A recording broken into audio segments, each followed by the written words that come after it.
đền bù các cái cây sầu riêng và các cái cây trồng khác không?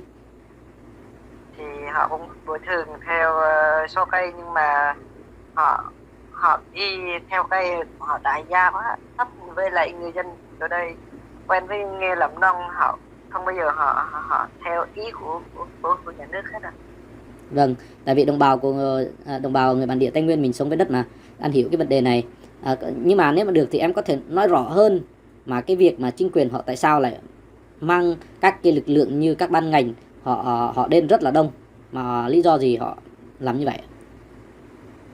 Thì cũng nhiều ví dụ, thì họ cũng sợ ví dụ như dân làng tổ chức thanh niên gì đánh đập gì, họ cũng sợ nha. Ví dụ mình cũng sống bình thường, họ lên đó thì mình cũng chửi họ, thì cũng như không cứ nói miệng đó, thì nó cứ làm việc của nó, thì mình cứ nói việc của mình thôi, mình cứ giữ lại cái đám đất mình cứ giữ.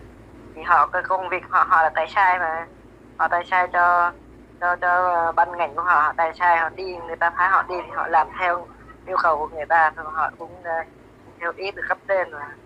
Thì bọn em thì cũng theo ý của bọn em thì cứ quay đăng để có clip quay, họ cũng quay bọn em mà. Ví dụ bọn em mà không nói một câu thì bọn em đã chấp nhận thi hành cưỡng chế với họ, thì họ nói là mình đã quy thuận, thì mình đã chấp nhận hợp tác với họ, thì họ gửi tiền bồi thường thôi.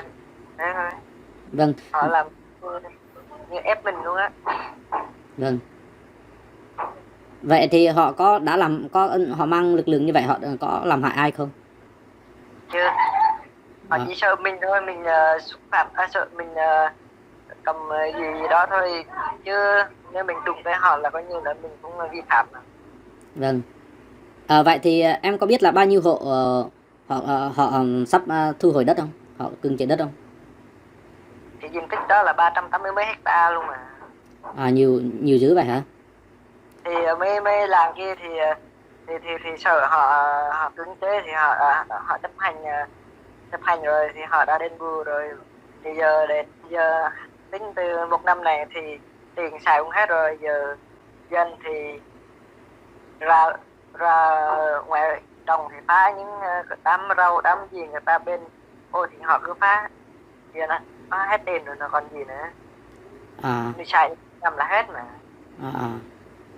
Giờ họ không có việc gì để làm mà cứ ngồi ở nhà chơi mà. Giờ thì đất đai thì trồng đổ trồng được gì, có mọc đầy đầy đám đất thì người ta thả bỏ đi thôi chứ. Thì có công việc gì họ cứ không có công việc gì để làm. Chắc thêm 2 năm nữa là người dân nó chỉ đi ăn cướp ăn giật ngoài đường, nó đi phá phách đồ đạc mình làm, khổ cho ai, khổ cho dân, khổ cho họ đâu. Vâng, vâng, đúng rồi. Vâng, tại vì thấy là cái số lượng đất mà họ định cưỡng chế đó mà thì thấy là rất là lớn nhỉ. Thấy 300 mấy chục héc thì thấy là lớn rồi. Nhưng mà trong đó thì